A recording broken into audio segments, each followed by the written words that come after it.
I know I've been on a real generative AI video kick lately, and I'm just going to continue that trend. There's this really interesting new company that came out. It's called DID. And essentially, they have a new app that uses AI to make videos from photographs. This is such a cool concept, and I see a ton of applications. So today on the podcast, I'm going to be diving into how this works, how well it works, what the implications are. And let's dive into it. I think this is going to be a pretty cool topic.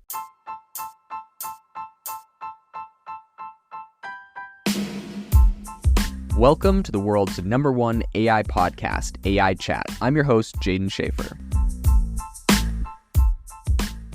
Make sure that you go to AIbox.ai, link in the show notes, to join the waitlist for our new AI platform. We're going to be launching an incredible platform that allows you to build anything you want with workflows in AI. So you're able to chain together ChatGPT and image generators and audio generators to make really powerful apps for your organization, or you can host them on our marketplace and actually generate royalties from them. So make sure to go to AIbox.ai and join the waitlist. In addition, if you like the podcast, if you could do me a massive favor and please leave us a review on Apple or Spotify or wherever you listen to your podcast. This helps me be able to get better guests on here as they check the reviews to see how you guys are liking it. So if you could please do that, I would really, really appreciate it. Have you ever wanted to start your own podcast? I record and publish podcasts on a platform called Spotify for Podcasters, and I absolutely love it. Essentially, you can upload from your phone or computer, and it distributes to every platform that plays podcasts. They support video podcasts, and you can make money on the platform with ads or even podcast subscriptions, something that has made my life so much easier as a podcaster. So if you're interested, I highly recommend you give it a try. You can download the Spotify for Podcast app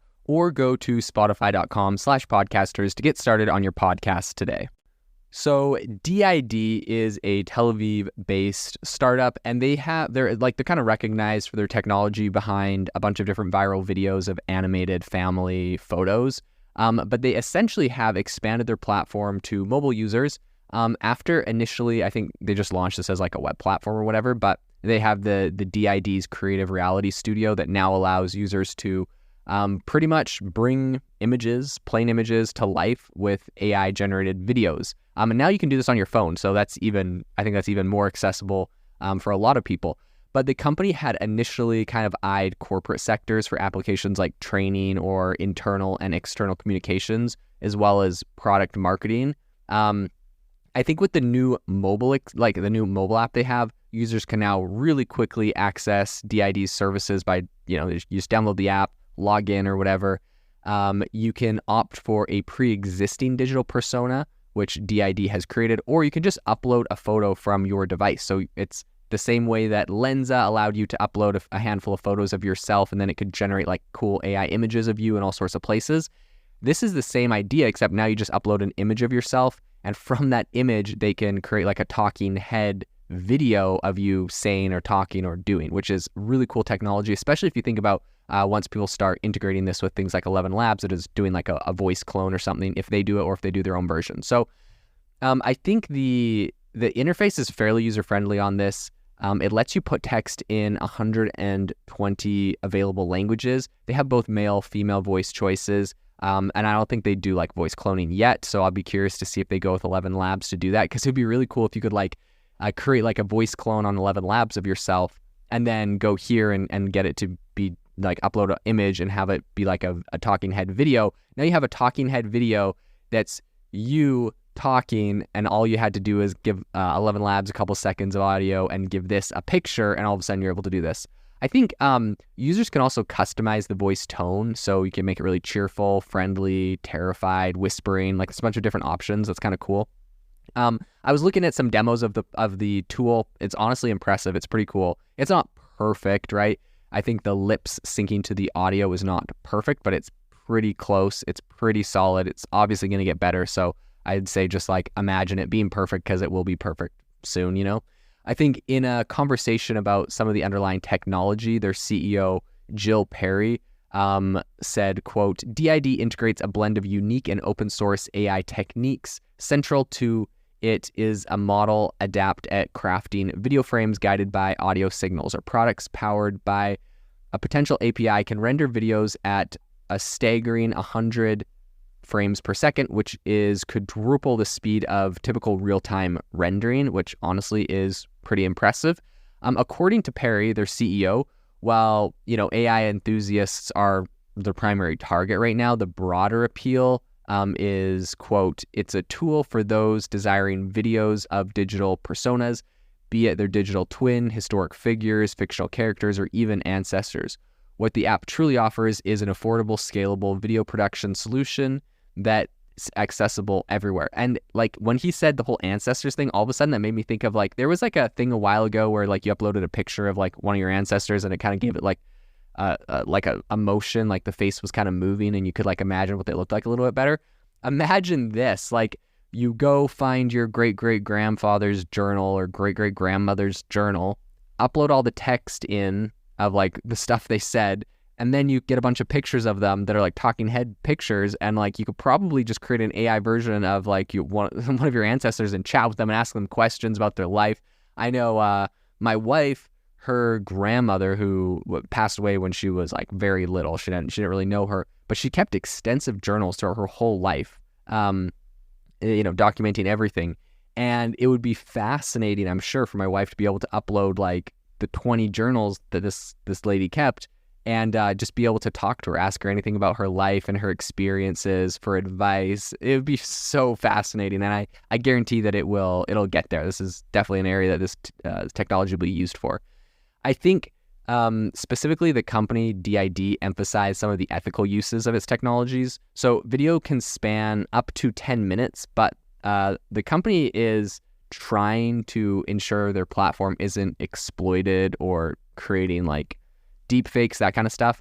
So they've made a bunch of commitments to honor copyrights, adhere to some different AI guidelines, and refrain from licensing the technology to sectors that are controversial. They said they're not going to license it to political entities, adult content publishers, and weapons manufacturers, which is kind of interesting and, I mean, understandable for a lot of that. So before its mobile introduction, the desktop variant of Creative Reality Studio had around 60,000 registered new users daily, and they were creating about 150 million. I think they've made over 150 million videos. So the service's API has around 200,000 users, which is really interesting that the users from the API is a lot bigger than just the desktop app. The mobile iteration is set to, okay, one thing I'm going to say is I'm not 100% clear when they say that, like they said the API has 200,000 users.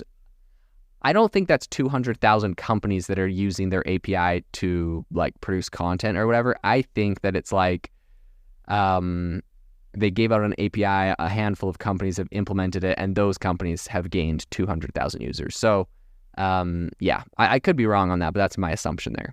Open to corrections, do your own research. In any case, I think this whole mobile side of it is definitely going to be a lot bigger of a net, catering to the whole mobile-centric demographic. I think the move is essentially aimed at current users seeking to kind of streamline the mobile experience and potentially capture a bigger audience.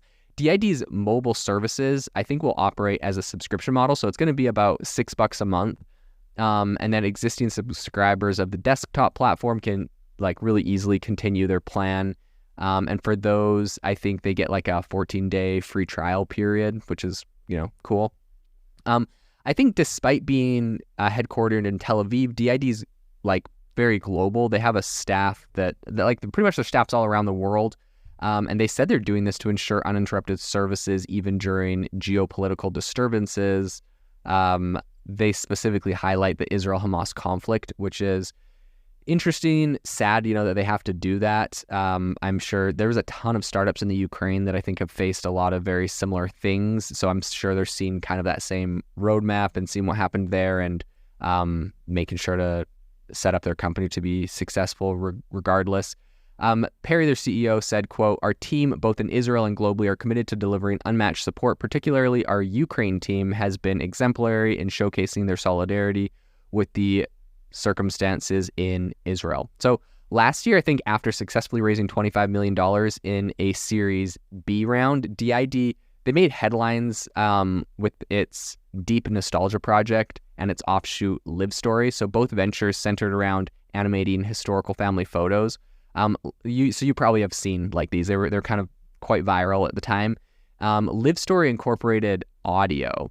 So this initiative saw a ton of engagement. A bunch of different people were using animated narratives of distant family members.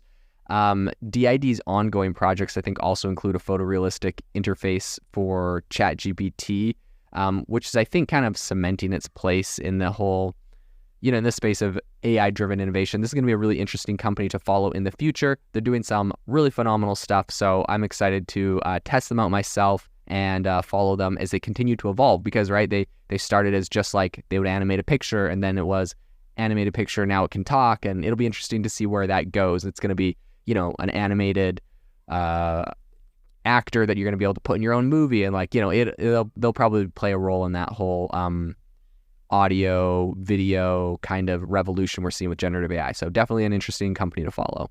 This episode is brought to you by Shopify. Forget the frustration of picking commerce platforms when you switch your business to Shopify, the global commerce platform that supercharges your selling wherever you sell. With Shopify, you'll harness the same intuitive features, trusted apps, and powerful analytics used by the world's leading brands. Sign up today for your $1 per month trial period at shopify.com/tech, all lowercase. That's shopify.com/tech.